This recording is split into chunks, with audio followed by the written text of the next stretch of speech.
Hi everyone, my name is Pamela Porter and today we're going to be talking about finances. How are you guys doing today? Awesome. Good. Do you guys know anything about finances? No. Well, you guys are pretty young, but let me just share a few things with you. You know, it's easier for an 18-year-old college student to get a credit card. Did you know that? No. Did you know that? Wow. 18 years old. According to the Jumpstart Coalition for Personal Financial Literacy, students entering to college are offered an average of 8 cards that first week of school.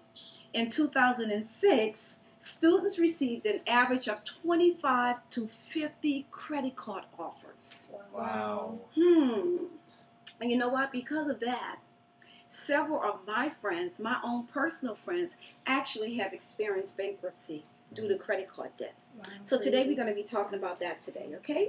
And did you know that, not paying your bills, you guys are really young, but not paying your bills can cause many, many problems. Mm-hmm. Did you know that? Did you know that? No. Yes. Well, we're going to talk about that today. Financial debt is one of the main causes of divorce today. Yes. Yes, it is. That's crazy. Yes, it is. And also that financial debt causes you to pay more money than you ever started with. It's called interest. Mm-hmm. And also financial debt can steal your joy, your peace, and your love. Wow. So what we're going to talk about right now, guys, is that did you know that being in financial debt, it actually robs you? Not paying your bills on time will lead to paying late fees. That means more money. Not only that, it leads to giving you a bad name because then your name winds up in the credit bureau. Mm-hmm. But let me tell you what Proverbs 22:1 says. It says, a good name is more desirable than good riches. So we need to seek after to have a good name and to pay our bills on time. Also, not paying off your credit card debt balances every month leads you to paying more money. For instance, if your bill is $500 a month, there's such a thing that's called interest. And what they do is they add that money to your balance. So if you don't even pay the minimum amount of balance, every month they're going to add even more money to that $500. And maybe next month it may be $525. So as you can see, the bill constantly goes up when we don't take care of our bills and when we don't pay off our balance every month. Now, I did share with you about financial debt is also a major cause of divorce today. That's one of the #1 reasons why people get a divorce is because of financial problems. Okay? Dispute over marriages leads to many people having divorce. And believe it or not, one of the #1 reasons in today's church why people get divorced is because of that main reason, because of finances. Couples who reported disagreeing about finances once a week were over 30% more likely to get a divorce. So it's even important as while you're young to really focus on getting your life in order, getting your finances in order, because when you do get married, you don't want to go into your marriage with having financial problems. You want to go into your marriage having a clean slate.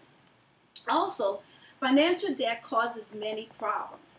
A disruption in family, it leads to family breakup between the kids and the parents. It also leads to poverty. Poverty, when we don't take care of our bills, it leads to poverty. And also lack. We don't have enough money to take care of our bills. We don't have enough money to take care of our children. We don't have enough money to take care of everything we need. So it's very important that we have our finances in order. The other thing is, it leads to poor decision making when it comes to money.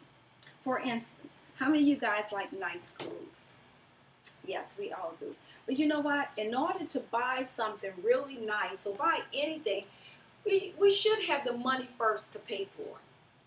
When we don't have the money to pay for it, sometimes we want to swipe up that card, that credit card, knowing that we won't have enough money at the end of the month to buy this purchase, but we go ahead on and use our credit card anyway.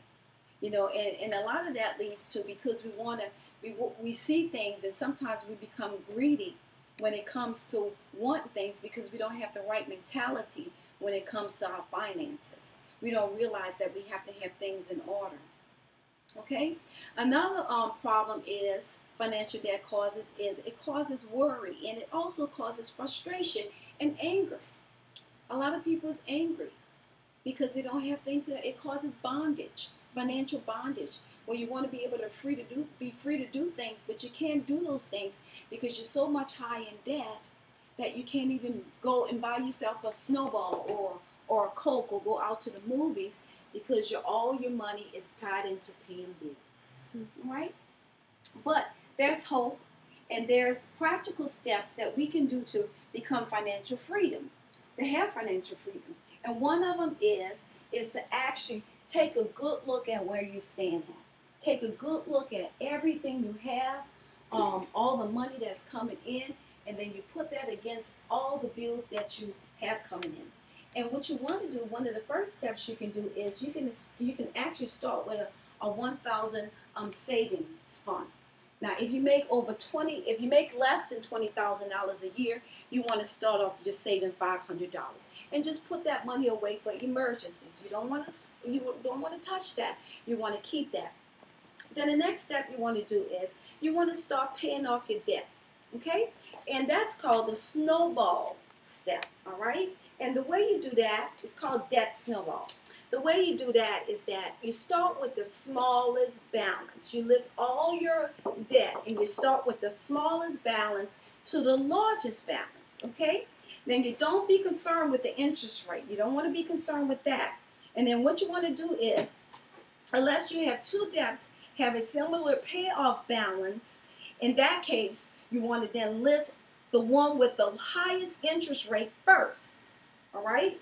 And as you start eliminating your debt, you start to build some serious momentum. And that's what you're looking for. Because debt can cause you to lose hope. It can cause you to get depressed. It can cause you to worry. It can cause you to be frustrated. Now, these quick wins will keep you motivated because then you're going to see progress. Then you're able to stay on track. And now, the idea of the snowball is simple. You pay the minimum payment on all your debts, except for the smallest one. Then attack the one with intensity. You want to attack it, all right? And every extra dollar you can get your hands on, you should be thrown into the smallest debt, all right? Until it is gone. And then after you do that, the second step is every time you pay a debt off, you add its own minimum payment to your next debt payment. So as the snowball rolls over, it picks up more snow. Do you get it? Mm-hmm. It's very simple. Okay, so that's one of the ways you can attack getting out of debt. All right? Then the next thing you want to do is you want to pay out debt except the house. But you guys don't have to worry about that because you don't have a house. Okay? But 3 to 6 months expenses in the savings. So you want to save money. Okay? The key is to save. Save. That's right. That's one of the keys. And then you want to invest 15% of your household income. All right? But you guys do not have any bills, which is good. But you're going to need this because you're going to be getting married really soon. And you're going to have a family. So you need all these things, even while you're young. It's best to start while you're young, okay? So you want to invest 15%. And then the next thing you want to do, you want to save up for a college fund, okay? And then after that, after you've done all of that stuff, you can actually start focusing on paying off your house early, all right? And then that will open up the door for you to build wealth. You want to build wealth and you want to give, okay? And then the last thing you want to do is the action you have to take, which is very, very important, is you have to be thankful for what you have. Okay? Whatever state you find yourself in, you got to be content. You got to be satisfied. So you don't want to compare yourself to the Joneses. You know, you want to take care of what God has given you, and you also want to be a good steward of what you have. You don't want to waste because God has given us money. Okay, it's really not our money anyway. It's His money, and we're just being stewards of it. And it's important that we be a good steward of what God has given us. So, today we have learned Financial debt can cost you money, right? It can cost you money in the long run. And also it causes major divorces. It can cause divorce. And also it can cause multitudes of problems. Okay? So to prevent from getting into the trap of financial debt, I challenge each and every one of you to eliminate your debt, paying your credit card debt in full every month, to live within your means, to read literature on how to build wealth. And I recommend Dave Ramsey, Foundation in Personal Finances. And he also have a book for teenagers. And also, the Bible states in Romans chapter 13, verse 8, is to owe no man nothing but to love. Thank you so much for your time.